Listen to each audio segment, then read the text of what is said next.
Hello everyone, welcome back to hello engineer platform. जैसा कि आप लोग जान रहे हो कि मैंने फ्लैंज सेक्शन स्टार्ट किया है। इसमें 2 लेक्चर ले लिया था, आज मेरा तीसरा लेक्चर है। थोड़ा ये फ्लैंज सेक्शन बहुत इम्पोर्टेंट है फ्रेंड, इसलिए मैं थोड़ा धीरे धीरे इसको आगे बढ़ा रहा हूँ। ओके, चलिए हम वीडियो को स्टार्ट करेंगे बिना टाइम कोई गंवाए, बिकॉज टाइम सबका इम्पोर्टेंट है, आपका भी, मेरा भी, सबका। तो लास्ट क्लास में हमने बता दिया था, ये सारा समझा भी दिया था और हमने डिफिनेशन भी बता दिया था। आइए, हमने यहाँ तक तो डिफिनेशन बता दिया था, यहाँ तक हमने लास्ट क्लास में बता दिया था कि एक्चुअली में फ्लैंज बीम कहते किसको हैं, टी बीम। तो हमने बता दिया था कि मोनोलिथिक कास्टिंग होता है, उसमें इंटीग्रेटेड होता है, सब हमने बता दिया था। उसके आगे चलते हैं। ये मैं फार्मूला नहीं दिखा पाया था शायद, या दिखा पाया था, ध्यान में नहीं है। चलिए मैं यहाँ से चलेंगे।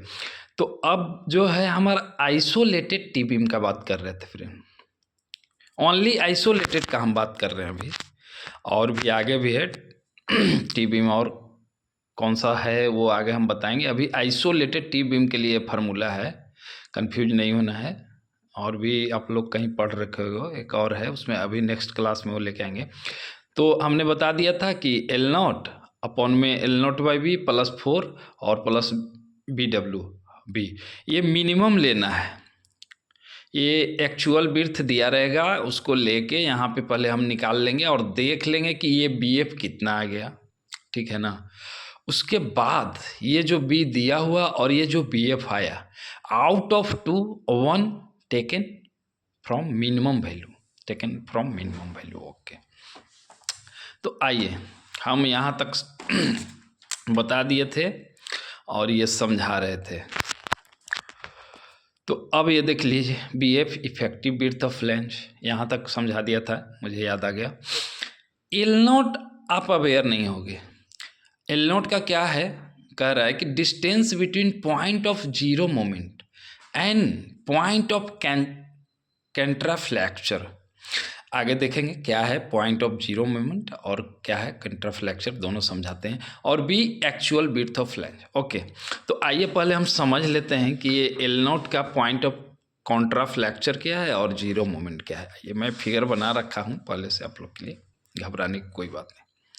अब देखिए, यहाँ पे हमने एक फिगर बना रखा है, देख रहे हो, बीम है ये, कंटिन्यूअस बीम। तो हमने बेंडिंग मोमेंट डायग्राम भी दिखा रखा है। तो पॉइंट ऑफ कॉन्ट्राफ्लेक्चर और जीरो मोमेंट कहाँ पे होता है वो मैं समझा रहा हूँ एक्चुअली में, वहाँ जो टर्म आया है एल नॉट में। तो ये देखिए, हमारा ये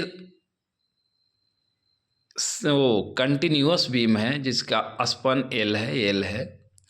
अभी देखिए हमारा जो जहाँ पे बेंडिंग मोमेंट साइन चेंज करता है ना फ्रेंड, जैसे मान लिए कि ये पैराबोलिक जा रहा था, पैराबोलिक जा रहा था, यहाँ पे आया, फिर यहाँ पे ये देखिए इधर पॉजिटिव था, यहाँ गया, यहाँ से नेगेटिव स्टार्ट हो गया। तो हमारा पॉइंट ऑफ कॉन्ट्राफ्लेक्चर, देखिए मैंने लिख भी रखा हूँ, पॉइंट ऑफ कॉन्ट्राफ्लेक्चर या जीरो बेंडिंग मोमेंट। यहाँ पे बेंडिंग मोमेंट तो जीरो है, यहाँ पे साइन चेंज कर रहे हैं। तो जहाँ पे हमारा बेंडिंग मोमेंट साइन चेंज करता है ना, उसी पॉइंट को हम लोग पॉइंट ऑफ कॉन्ट्राफ्लेक्चर कहते हैं। घबराने की बात बिल्कुल नहीं है, कुछ मैं आगे जब एक डिजाइन करूँगा ना, अभी तो बस जस्ट बता रहा हूँ कि क्या चीज़ होता है, इसमें क्या क्या है। तो मैं इसको सारा वो दिखाऊंगा कि एल इफेक्टिव कहाँ से कहाँ लेंगे, कैसे लेंगे। L naught equal to L effective होता है, फिर सिंपली के लिए क्या होता है, आगे लेक्चर में आते हैं, ठीक है। तो ये हमारा हो गया पॉइंट ऑफ कॉन्ट्राफ्लेक्चर। तो हम लोग जब एल नॉट लेंगे ना, for simply supported, for continuous, अलग अलग लेंगे। अभी आप लोग सिर्फ ये पॉइंट ऑफ कॉन्ट्राफ्लेक्चर यहाँ समझो इस फिगर से, बाकी आगे चलते हैं। ओके, जहाँ पे बस इतना याद रखना है कि जहाँ पे हमारा बेंडिंग मोमेंट का साइन चेंज होता है ना, पॉजिटिव से नेगेटिव या नेगेटिव से पॉजिटिव जाता है, उसी को कहते हैं हम लोग, ठीक है। तो ये तो हमने समझा दिया L not. Distance between point of zero moment and point of contraflexure. आगे आएगा जब हम लोग न्यूमेरिकल करेंगे या डिजाइन करेंगे तो देखेंगे, अभी बस जस्ट चीज़ों को समझते जाइए आप। तो ओके, अब जो है आगे जो है हमारा जो चीज़ है उसको देखिए। या अब आगे देखिए, वो तो उतना हम बात कर रहे थे, वो जो फार्मूला हमने दिखाया इसको मेमोराइज करना है फ्रेंड। ये फार्मूला जितना भी दिखा रहा हूँ ना, इसको मेमोराइज करना है। इसी पे क्वेश्चन आएगा, find out the B A flange, width of flange, 4 bold. देखिए मैंने बोला था ना टी बीम आगे भी है, कंफ्यूज मत होना। यहाँ पे मैंने क्या लिखा हूँ, T beam slab system, beam slab system for T beam. अब यहाँ पे क्या है, वहाँ पे आइसोलेटेड था, अकेला था, लेकिन अब यहाँ पे अकेला नहीं है, बीम भी है, उसमें स्लैब जॉइंट है। तब हम बीएफ कैसे निकालेंगे वो दिखाते हैं फ्रेंड।